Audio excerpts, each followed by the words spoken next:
ہم وہی کہیں گے جو ہمارا دین ہم کو بتاتا ہے، عمل کرو تو تمہارا بھلا ہے۔ الحمدللہ رب العالمین والصلاة والسلام على سید الانبیاء والمرسلین، اما بعد فاعوذ باللہ من الشیطان الرجیم، بسم اللہ الرحمن الرحیم، ان اللہ وملائکتہ یصلون علی النبی یا ایہا الذین آمنوا صلوا علیہ وسلموا تسلیما، اللہم صل علی سیدنا وشفیعنا وحبیبنا ومولانا محمد وبارک وسلم صلاۃ وسلاما علیک یا رسول اللہ صلی اللہ تعالی علیہ وسلم۔ ان الذی فرض علیک القرآن لرادک الی معاد قل ربی اعلم من جاء بالہدی ومن هو فی ضلال مبین۔ بے شک جس نے تم پر قرآن فرض کیا وہ تمہیں پھر لے جائے گا جہاں پھرنا چاہتے ہو۔ تم فرماؤ میرا رب خوب جانتا ہے اسے جو ہدایت لایا اور جو کھلی گمراہی میں ہے۔ اس آیت کریمہ میں جو یہ فرمایا گیا کہ بے شک جس نے تم پر قرآن فرض کیا، قرآن فرض کیا کا مطلب یہ ہے کہ اللہ تبارک و تعالیٰ کی وہ ذات ہے جس نے آپ پر قرآن مقدس کی تلاوت اور قرآن مقدس کی تبلیغ اور اس پر عمل کرنے کا حکم دیا ہے۔ پھر فرمایا کہ وہ تمہیں پھر لے جائے گا جہاں تم پھرنا چاہتے ہو۔ اس سے مراد کیا ہے؟ تو ایک قول یہ ہے کہ اس سے مراد ہے، معاد سے مراد ہے جنت۔ اب ظاہر سی بات ہے پھر لے جائے گا، اس کا مطلب پہلے وہیں پر تھے اب دوبارہ پھر لے کر کے جائے گا، تو ہم لوگ پہلے جنت میں تو نہیں تھے، تو پھر لے جانے کا مطلب کیا ہوا؟ تو پھر لے جانے کا مطلب یہ ہے کہ ہم تو پہلے جنت میں نہیں تھے لیکن حضرت آدم علیہ السلام جنت میں تھے، اور حضرت آدم علیہ السلام کے صدقے میں گویا کہ ہم لوگ بھی جنت میں تھے، تو اللہ تعالیٰ پھر لے جائے گا، یعنی جس جگہ پر ہمارے باپ حضرت آدم علیہ السلام تھے اللہ تبارک و تعالیٰ اسی مقام پر جنت میں ہمیں پھر لے جائے گا۔ دوسرا معنی پھر لے جانے کا ہے مکۃ المکرمہ، معاد سے مراد ہے مکۃ المکرمہ، یعنی یہ آیت کریمہ کب نازل ہوئی تھی اس کا پس منظر یہ ہے، اللہ کے رسول صلی اللہ تعالیٰ علیہ وسلم جب مکہ سے ہجرت کر کے مدینہ منورہ کی طرف چلے اور غار ثور سے نکل کر کے مدینہ منورہ کی طرف آپ روانہ ہوئے، حضرت سیدنا ابو بکر صدیق رضی اللہ تعالیٰ عنہ آپ کے ساتھ میں تھے، اور آپ راستے سے ہٹ کر کے چل رہے تھے کیونکہ کافروں نے یہ اعلان کر دیا تھا کہ جو پکڑ کے لائے گا اسے 100 اونٹ انعام میں دیے جائیں گے۔ تو جو عام راستہ ہے اس راستے سے سفر نہیں تھا، یہ ہٹ کر کے ایک الگ راستے سے سفر تھا جسے آج طریق الہجرہ کہتے ہیں، ہجرت والا راستہ۔ تو آپ جا رہے تھے تو اسی وقت چلتے چلتے جب آپ مقام جحفہ میں پہنچے، یہ مقام جحفہ جو مکۃ المکرمہ سے 22 میل کے فاصلے پر ایک جگہ ہے، تو اس مقام پر جب اللہ کے رسول علیہ السلام پہنچے تو آپ کو مکۃ المکرمہ کی یاد آ گئی، کیونکہ آپ کا وہ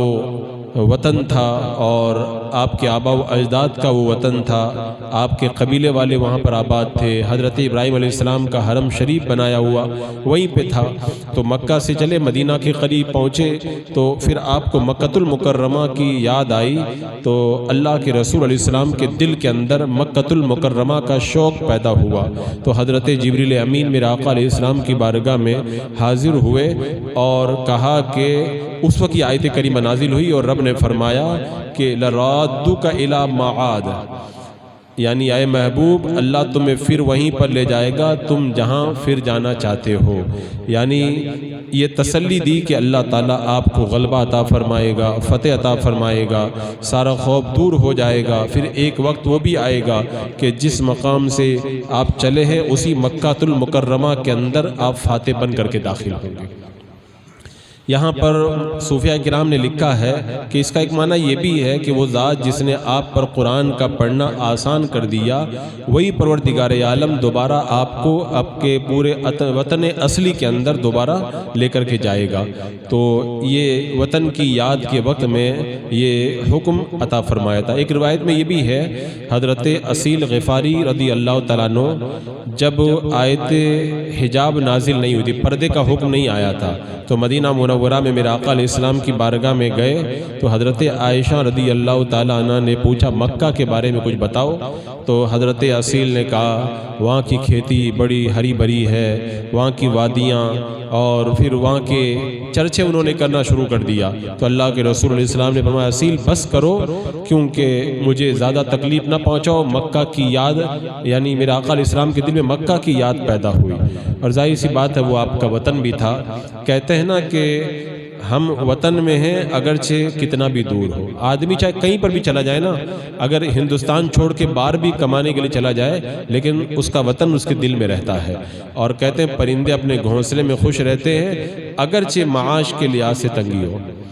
اگر معاش کے لحاظ سے پریشانی ہو، لیکن پرندہ اپنے گھونسلے میں آرام سے رہتا ہے۔ وطن کی محبت پرندوں کو بھی ہوتی ہے، ہر ایک کو ہوا کرتی ہے۔ تو میرے آقا صلی اللہ تعالیٰ علیہ وسلم کے دل میں جو اشتیاق پیدا ہوا تو رب تعالیٰ نے یہ آیت کریمہ نازل فرمائی اور ارشاد فرما دیا کہ وہ تمہیں پھر لے جائے گا جہاں پھرنا چاہتے ہو۔ اس کے بعد میں آگے فرمایا کہ تم فرماؤ میرا رب خوب جانتا اسے جو ہدایت لایا اور جو کھلی گمراہی میں ہے۔ اس آیت کریمہ کی شان نزول یہ ہے کہ مکہ کے کافر میرے آقا صلی اللہ علیہ وسلم کے بارے میں معاذ اللہ یہ کہتے تھے کہ آپ کھلی ہوئی گمراہی میں ہیں معاذ اللہ۔ تو اللہ تعالیٰ نے یہ آیت کریمہ اتار کر کے ان کا رد کیا اور بتا دیا کہ محبوب ان سے کہہ دو اللہ کو سب پتہ ہے کون ہدایت پر ہے اور کون کھلی گمراہی میں ہے۔ تم محبوب کے بارے میں ایسی زبان استعمال کر رہے ہو، محبوب تو سراپا ہدایت ہے، گمراہی میں تو تم لوگ پڑے ہوئے ہو۔ تو فرمایا کہ اللہ کو سب پتہ ہے کون ہدایت پر ہے اور کون گمراہی کے اندر مبتلا ہے۔ اس کے بعد میں آگے ارشاد فرمایا وَمَا كُنْتَ تَرْجُو أَن يُلْقَى إِلَيْكَ الْكِتَابُ إِلَّا رَحْمَةً مِّن رَّبِّكَ فَلَا تَكُونَنَّ ظَهِيرًا لِّلْكَافِرِينَ، اور تم امید نہ رکھتے تھے کہ کتاب تم کو بھیجی جائے گی، ہاں تمہارے رب نے رحمت فرمائی تو تم ہرگز کافروں کی حمایت نہ کرنا۔ اس آیت کریمہ میں جو یہ فرمایا گیا کہ تم امید نہ رکھتے تھے کہ کتاب تم پر بھیجی جائے گی، تو یہ وہابیہ وغیرہ کے بارے میں نے بتایا تھا نا کہ وہابی قرآن اور حدیث پڑھتے تو موقع ڈھونڈتے ہیں کیسے میرے آقا کی شان میں بدتمیزی کرے۔ تو یہاں پر بھی انہوں نے اپنے دل کی بڑھاس نکالی ہے کہ اللہ کو رسول کو پتہ ہی نہیں تھا کہ میں نبی بنوں گا اور اللہ تعالیٰ مجھے نبوت عطا فرمائے گا، یعنی جو مرضی میں آئی انہوں نے لکھا۔ حالانکہ حضرت عبداللہ ابن عباس رضی اللہ تعالیٰ عنہ ارشاد فرماتے ہیں کہ اس آیت کریمہ میں اگرچہ بظاہر خطاب اللہ کے رسول سے ہے لیکن مراد ہے ایمان والے، یعنی ہم سے کہا جا رہا ہے تمہیں پتہ نہیں تھا کہ اللہ نبوت اور رسالت سے ان کو سرفراز فرمائے گا۔ تو یہ روح سخن کسی اور کی طرف سے ہے، کسی اور کی طرف ہے، اور بتانا کسی اور کو مقصد ہے، تو یہاں پر یہ مراد ہے۔ اور میرے آقا صلی اللہ تعالیٰ علیہ وسلم تو خود ارشاد فرماتے ہیں کہ جب صحابہ نے پوچھا یا رسول اللہ آپ پر نبوت کب واجب ہوئی تھی، تو میرے آقا نے فرمایا جس وقت آدم روح اور جسم کے درمیان تھے، یعنی دنیا بننے سے پہلے حضرت آدم علیہ السلام کا جو ہے وہ مٹی اور پانی کے ذریعے ابھی آپ کو تیار کیا جا رہا تھا، تب سے میں نبی ہوں۔ اللہ کے رسول تو پہلے ہی فرما رہے ہیں، اور میرا آقا علیہ السلام کی نبوت کی خبر تو بچپن ہی سے مشہور تھی۔ آپ بچپن ہی سے دیکھتے تھے کہ شجر و حجر آپ کو سلام کرتے تھے، رائب دیکھ کر کے کہتے تھے یہ اللہ کا نبی ہے، جہاں پہ آپ جاتے تھے بتایا جاتا تھا کہ آنے والے وقت میں یہ اللہ کا نبی ہے۔ بخاری شریف کی کتنی حدیثیں موجود ہیں، ورقہ بن نوفل نے کہا تھا اللہ تعالیٰ آپ کو جو ہے وہ نبوت سے سرفراز فرمائے گا۔ تو یہ وہابیہ کی بولی ہے کہ میرے آقا کو پتہ نہیں تھا، ورنہ حضرت علی رضی اللہ تعالیٰ عنہ ارشاد فرماتے ہیں میں اللہ کے رسول علیہ السلام کے ساتھ میں مکہ کے ایک راستے میں جا رہا تھا، آپ کے سامنے جو پتھر آتا جو پہاڑ آتا وہ کہتا السلام علیکم یا رسول اللہ، تو پہلے ہی سے پتہ ہے۔ حضرت جابر بن سمرہ کہتے ہیں اللہ کے رسول علیہ السلام نے فرمایا میں مکہ میں ایک پتھر کو پہچانتا ہوں جو میرے اعلان نبوت سے پہلے مجھے سلام کیا کرتا تھا، آج بھی میں اس کو پہچانتا ہوں۔ یہاں پہ میں یہ بات کہا کرتا ہوں کہ جو پتھر میرے آقا کو سلام کرے، میرے آقا اس پتھر کو پہچانتے ہیں، تو اگر کوئی امتی میرے آقا کی بارگاہ میں درود و سلام پڑھے تو میرے آقا اس امتی کو بھی پہچانتے ہیں اور قیامت کے دن اس پر اپنی خصوصی توجہ فرمائیں گے۔ تو ان حدیث کے اندر دلیل اس بات پر اللہ کے رسول علیہ السلام کو نبی بنائے جانے سے پہلے اپنے نبی ہونے کا علم تھا۔ ابو الاعلیٰ مودودی وغیرہ وہابیہ وغیرہ نے بکواس کی ہے کہ میرے آقا کو پتہ نہیں تھا، ماشاء اللہ۔ تو یہ خطاب جو ہے وہ میرے آقا سے بظاہر ہے لیکن مسلمانوں سے کہا جا رہا ہے۔ تو فرمایا گیا کہ تم امید نہ رکھتے تھے کہ کتاب تم کو بھیجی جائے گی، ہاں تمہارے رب نے رحمت فرمائی تو تم ہرگز کافروں کی حمایت نہ کرنا۔ تو کیا معاذ اللہ اللہ کے رسول سے یہ کہا جا رہا ہے کہ کافروں کی حمایت مت کرنا؟ میرے آقا صلی اللہ تعالیٰ علیہ وسلم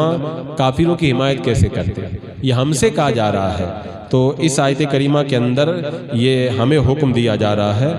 اور یہ امت ہی کی طرف یہ خطاب متوجہ ہے۔ تو اس آیت کو نازل کر کے رب نے مشرکین کو بھی بتا دیا کہ تم اگر یہ سمجھتے ہو کہ معاذ اللہ میرے محبوب کو باتوں میں تم بہکا دو گے اور تم لالچ دے کر کے محبوب کو جو ہے وہ اپنی باتوں میں لے آؤ گے، تو یہ خیال اپنے دماغ سے نکال دو۔ میرا محبوب کبھی بھی تمہاری طرف متوجہ، تمہارے ان غلط باتوں کی طرف متوجہ نہیں ہوگا، بلکہ اللہ نے فرما دیا کبھی کافروں کی حمایتی مت بننا۔ تو پھر اللہ کے رسول علیہ الصلوۃ والسلام کا تمہارے کفر و شرک سے کوئی تعلق کبھی بھی نہیں ہو سکتا ہے۔ اس کے بعد میں ارشاد فرمایا وَلَا يَصُدُّنَّكَ عَنْ آيَاتِ اللَّهِ بَعْدَ إِذْ أُنزِلَتْ إِلَيْكَ وَادْعُ إِلَىٰ رَبِّكَ وَلَا تَكُونَنَّ مِنَ الْمُشْرِكِينَ۔ اور ہرگز وہ تمہیں اللہ کی آیتوں سے نہ روکیں بعد اس کے کہ وہ تمہاری طرف اتاری گئیں، اور اپنے رب کی طرف بلاؤ، ہرگز شرک والوں میں سے مت ہونا۔ یہ بھی ہم ہی سے کہا جا رہا ہے۔ روح سخن کسی اور کی طرف ہے اور مراد کوئی اور ہے، یعنی کہا جا رہا ہے کہ یہ مشرکین، یہ مخالفین آپ کے خلاف کتنا بھی زور لگا دیں، آپ کو اللہ کی آیتوں کو سنانے سے کبھی نہیں روک پائیں گے، یہ چاہے ان کو اچھا لگے یا خراب لگے۔ تو اس آیت کے اندر بھی خطاب ہم سے کیا جا رہا ہے کہ جب مشرکین نے یہ کہا تھا نا کہ آپ کو سرداری چاہیے تو سرداری دے دیتے ہیں، اگر آپ کو حسین و جمیل عورت سے شادی کرنا ہے تو ہم شادی کروا دیتے ہیں، آپ کو اگر زیادہ مالدار بننا ہے تو پورے عرب میں چندہ کر کے سب سے بڑا مالدار بنا دیتے ہیں۔ اللہ تبارک و تعالیٰ نے یہ آیت کریمہ نازل فرما کر کے بتا دیا محبوب ان کی باتوں کی طرف بالکل توجہ مت دینا۔ یہ اللہ تبارک و تعالیٰ نے آیت کریمہ نازل فرما کے بتا دیا کہ میرا محبوب حق پر ثابت قدم رہے گا، دنیا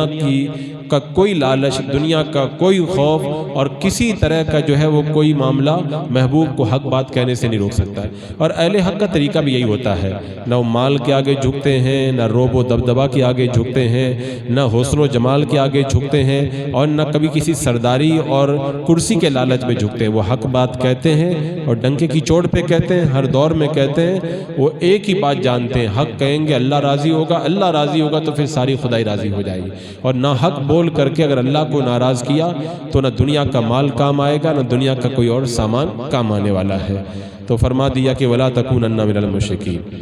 مشرکین میں سے مت ہونا، یہ ہم سے کہا جا رہا ہے۔ مشرک چاہے کتنا بھی تم کو لالچ دینا، آج دیکھ لیں کوئی ایک ایکٹیوا کے لالچ کے اندر ایک مسلمان کی لڑکی غیروں کے ساتھ فرار ہو جاتی ہے، ایک معمولی ٹیبلیٹ کا لالچ دیا جاتا ہے، ایک جو ہے وہ لیپ ٹاپ کا لالچ دیا جاتا ہے، وہ ایمان کا سودا کر بیٹھتی ہے، لڑکے غیروں کے ساتھ فرار ہو جاتی ہے۔ تو مسلمان کا طریقہ کیا ہونا چاہیے؟ اس آیت کریمہ کے اندر بتایا کہ وَادْعُ إِلَىٰ رَبِّكَ، خدا کی طرف دعوت دو، وَلَا تَكُونَنَّ مِنَ الْمُشْرِكِينَ، مشرک مت ہو جاؤ۔ چاہے دنیا کی ساری دنیا کی دولت کوئی قدموں میں لا کر کے رکھ دینا، تب بھی کہہ دو کہ ہمیں دنیا کی دولت نہیں چاہیے، ہمیں آخرت کی نعمت چاہیے، اور آخرت کی دولت ملے گی ایمان میں۔ اگر شرک کر لیا، کفر کر لیا تو پھر آخرت کے اندر کچھ نہیں ملنا ہے۔ اور مسلمان کا تو معاملہ یہ ہوتا ہے، وہ اس سے پہلے میں نے بتایا تھا کہ روم کے دربار میں مسلمان قیدی کو جب گرفتار کر کے لے جایا گیا اور جنزیر تھی اور سجدہ کرتے ہوئے دربار میں داخل ہونا تھا، تو مسلمان قیدی نے کہا تھا میں جان دے دوں گا لیکن خدا کے سوا کسی کے سامنے اپنا سر نہیں جھکاؤں گا، بادشاہ بادشاہ مجبور ہوا، اس نے جنزیر کو ہٹایا، اور پھر بادشاہ نے یہ ٹٹولنے کے لیے کہ اس کا ایمان کتنا مضبوط ہے، کہا کہ ایک کام کرو، میں تمہیں اپنی آدھی بادشاہی دے دیتا ہوں، تم کافر بن جاؤ، ایمان کو چھوڑ دو۔ کہا کتنے بڑے بادشاہ ہو؟ کہا پوری روئے زمین کا 1/3 یا 1/4 حصہ میری حکومت میں داخل ہے، میں تمہیں آدھی حکومت دے دوں گا۔ تو مسلمان بادشاہ نے کہا تھا تو میرے ایمان کا سودا دنیا کی دولت دے کر کے کرے گا، تو اگر ساری دنیا کی دولت اور اتنی دولت اور بھی دے دے اور یہ کہے کہ ایک وقت کی اذان چھوڑ دے تو میں ایک وقت کی اذان چھوڑنا بھی میں گوارا نہیں کروں گا۔ تو وَلَا تَكُونَنَّ مِنَ الْمُشْرِكِينَ، یہ عام درس ہے مسلمانوں کے لیے، چاہے کوئی کتنا لالچ دے، کچھ بھی کرے، کبھی بھی مشرکین میں سے مت ہونا۔ وَلَا تَدْعُ مَعَ اللَّهِ إِلَٰهًا آخَرَ لَا إِلَٰهَ إِلَّا هُوَ كُلُّ شَيْءٍ هَالِكٌ إِلَّا وَجْهَهُ لَهُ الْحُكْمُ وَإِلَيْهِ تُرْجَعُونَ، اور اللہ کے ساتھ دوسرے خدا کو مت پوچھ، اس کے سوا کوئی خدا نہیں، ہر چیز فنا ہونے والی ہے سوائے اس کی ذات کے، اسی کا حکم ہے، اسی کی طرف پھر کر کے جاؤ گے۔ اس ایک آیت کریمہ کے اندر اللہ تبارک و تعالیٰ نے پوری توحید کو بیان فرما دیا، ہر شے فنا ہو جائے گی، خدا کے سوا کوئی باقی نہیں رہے گا، تو فرمایا خدا کے سوا کسی کو مت پوچھ۔ اس کا یہ مطلب نہیں ہے کہ معاذ اللہ کے رسول علیہ السلام سے یہ کہا جا رہا ہے کہ یہ اندیشہ ہے کہ آپ کہیں غیر اللہ کی عبادت نہ کریں، اس لیے آپ سے کہا جا رہا ہے کہ آپ غیر خدا کی عبادت نہ کریں، ایسا نہیں ہے، بلکہ یہاں پر یہ امت کی طرف خطاب ہے، امت سے کہا جا رہا ہے، اور کفار کو یہ وارننگ دی جا رہی ہے، ان کو بتایا جا رہا ہے یہ امید مت رکھنا زندگی میں کہ میرا محبوب تمہاری باتوں کو مانے گا اور تمہارے شرک کے اندر شرکت کرے گا، یہ امید چھوڑ دو، میرا محبوب حق بات بیان کرے گا، کبھی بھی کفر و شرک کی طرف مائل نہیں ہوگا۔ اور یہاں پر پھر دلیل بیان کی اللہ کی حقانیت پر اور اللہ کی توحید پر کہ عبادت کا مستحق وہی ہے جس کی ذات ہمیشہ سے ہے اور ہمیشہ رہے گی، اور اللہ ہمیشہ سے ہے اور ہمیشہ رہے گا، لہذا عبادت بھی اسی کی جائے گی۔ اس کے بعد دوسری دلیل دی، حکم اسی کا ہے، اور جو سب سے بڑا حاکم ہے وہ عبادت کے لائق ہوا کرتا ہے۔ اس کے بعد تیسری دلیل دی، اسی کی بارگاہ میں پھر کر کے جانا ہے، اسی کو اعمال کا حساب دینا ہے، اور جو حساب لیتا ہے اور جو سب کو جس کی بارگاہ میں لوٹ کر کے جانا ہوتا ہے وہی خدا ہے، لہذا اللہ کے سوا کوئی اور خدا اور کوئی اور معبود ہرگز نہیں ہو سکتا ہے۔ تو یہاں پر کھلے لفظوں کے اندر اللہ کی وحدانیت کو صاف طور پر بیان کر دیا گیا، اور وجہ سے مراد اللہ کی ذات۔ بندہ جو بھی نیک کام کرے تو صرف اللہ کی رضا کے لیے کرے، لوگوں کو دکھانے کے لیے جو کام کرے گا تو اللہ کی بارگاہ میں مقبول بھی نہیں ہوگا۔ اسی لیے اولیاء کرام، صوفیاء کرام کو آپ دیکھیں، ان کی نظر میں صرف اللہ۔ ایک شخص کہیں پہ جا رہا تھا تو اس سے کسی نے پوچھا کہ کہاں جا رہے ہو؟ پوچھا کہاں سے آ رہے ہو؟ اس نے کہا ہو۔ اس نے پوچھا کہ کہاں جاؤ گے؟ کہا ہو۔ اس نے کہا کس کام سے جا رہے ہو؟ اس نے کہا ہو۔ سائل جو بھی سوال کرتا وہ جواب کے اندر ہو کہتے ہیں، تو یہ ان کا مرتبہ ہے، ان کی نظر میں صرف اللہ کی ذات ہوا کرتی ہے۔ تو کل شیء ہالک الا وجہہ، ہر چیز فنا ہو جائے گی، اگر کوئی باقی رہے گی تو اللہ کی ذات باقی رہے گی۔ اللہ کے سوا سب کو فنا ہونا ہے، خدا کے سوا کسی کو بھی باقی نہیں رہنا ہے، سب ایک دن مٹ کر کے رہ جائے گا۔ تو یہ سورہ قصص کی آخری آیت کریمہ تھی، جس کو یہاں پر توحید کی دلائل کے اوپر ختم کیا گیا، اور اس کے بعد میں آنے والی سورہ کے اندر دوسری سورہ کا آغاز ہوگا، اور سورہ قصص یہیں پر اختتام پذیر ہوگا۔ بسم اللہ الرحمن الرحیم۔ اللهم صل على سيدنا ومولانا محمد وبارك وسلم صلاة وسلام عليك يا رسول اللہ، یا اللہ یا رحمان یا رحیم العالمین۔ اپنے محبوبین کے صدقے میں اعمال صالحہ کی توفیق عطا فرما، اے اللہ ہر گناہ ہر برائی سے محفوظ و معمون فرما دے، ایمان پہ زندگی، ایمانی پر خاتمہ نصیب فرما۔ ربنا تقبل منا انك انت السمیع العلیم وتب علینا انك انت التواب الرحیم۔ ان اللہ وملائکتہ يصلون على النبي يا أيها الذين آمنوا صلوا عليه وسلموا تسليما۔ اللهم صل على سيدنا وشفيعنا وحبيبنا ومولانا محمد وبارك وسلم صلاة وسلام عليك يا رسول الله۔ سبحان ربك رب العزة عما يصفون، وسلام على المرسلين، والحمد لله رب العالمين۔